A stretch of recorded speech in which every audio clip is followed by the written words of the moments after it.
Hey, if you want to talk to me about this story or any of the other videos I've posted, feel free to schedule a Zoom with me at GCExperts.com/Zoom. All right, everybody, Sean Reitmeyer here, and today I want to tell you a story about a contractor who was getting dangerously close to receiving a cure notice from the government, and he didn't even realize how serious things had become. This guy was not a GCExperts client. He wasn't in any of my programs. He had just been watching my videos, trying to piece together federal contracting on his own. Then one afternoon, he calls me in a little bit of a panic and says, Sean, I think I'm in trouble. I don't know what to do. So here's what actually happened. He had won a small federal construction project. He tractioned about $62,000, nothing crazy. He mobilizes, he starts doing the work. Everything looks fine on the surface. But around week 2, things start slipping. Not the construction itself, the communication.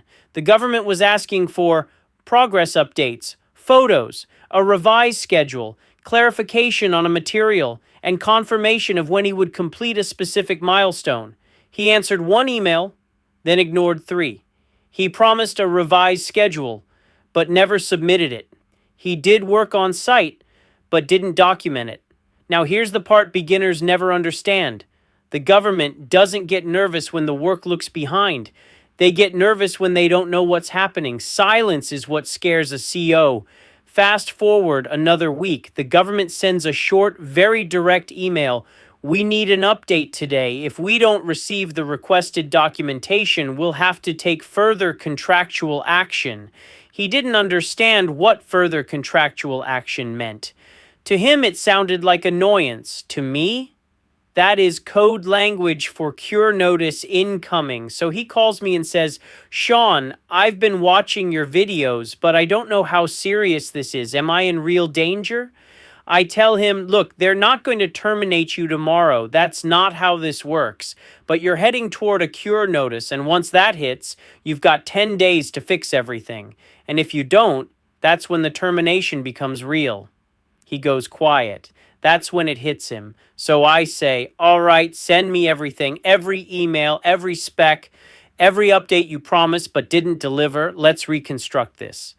First thing I see, he's not a bad contractor. He's actually doing the work correctly. But he's failing in the part that kills more federal contractors than anything else: documentation and communication. So here's what I do. I build him what I call a catch-up package.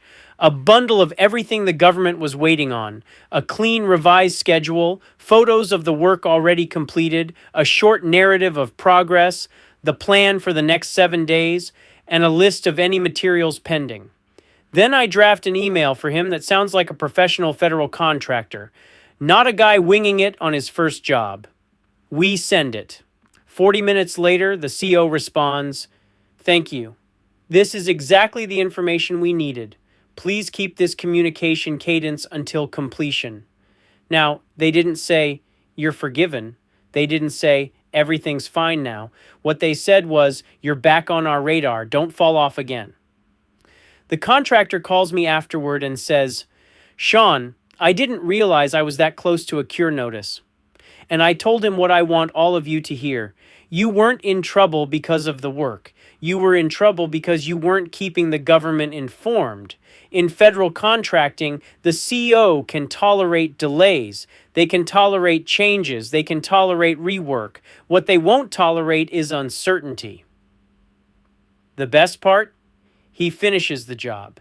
He gets paid. He avoids a cure notice.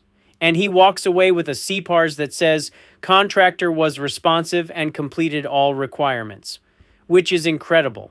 Because 2 weeks earlier, he was days away from being labeled non-responsive. So here's my message for today. Construction doesn't get you in trouble. Communication does. If you talk to the government, document your work, submit the right things at the right time, and keep them informed. They will bend over backwards to help you succeed. If you go silent, they immediately assume risk. And once you're a risk, everything gets harder. All right, guys, that's it for today. I'll see you on the next one.